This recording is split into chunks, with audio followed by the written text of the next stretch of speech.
So Ray and Ciara get stuck in 1958. Yeah. Can you tell us about the episodes coming up that we're going to look forward to seeing the characters? Well, what's been teased is that we get stuck there for 2 years, so that's kind of a lot of time, especially since the people in the ship might not have gone through 2 years worth of change, which will be interesting how they will then assimilate back together, and will they assimilate back together well, or will we even get back on the ship? Who knows?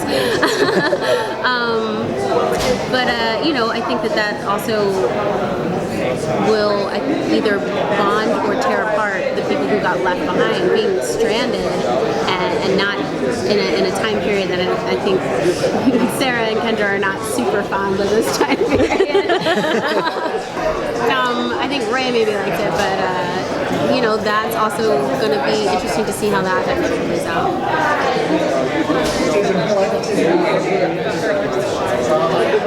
Tragic little cinnamon bun, right? Like, she's like so sad. First episode, second episode, she loses her son and her boyfriend, you know. Not really boyfriend, but yeah, I think it's been really hard for her.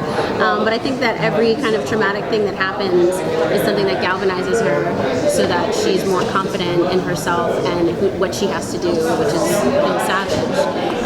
So I think the further along she gets with her training and the more that they kind of experience the wrath of Savage, I think it'll become easier for her to easier to kill someone. Jeez, it's like you know, it's not really a win-win, but yeah, I think she'll be more confident in what she has to do.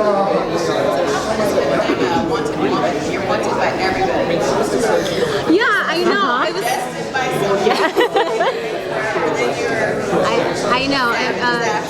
Someone tweeted to the writers' room, the next DC show should be Kendra Bachelorette. I mean, it's Savage, Hawkman, Jax, Ray, and somebody else.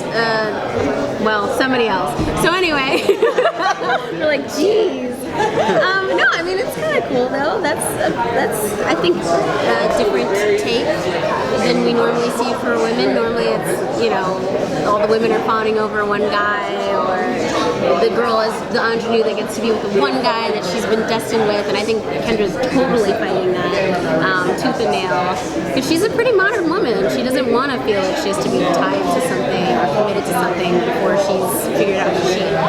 So, yeah. Definitely doesn't suit Kendra. No.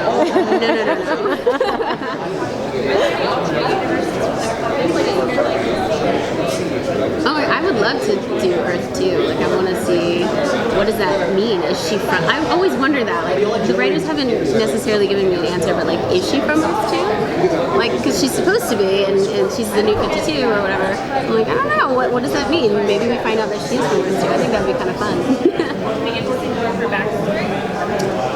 I think you'll see a lot of her backstory through flashbacks and memories, because it's kind of like, I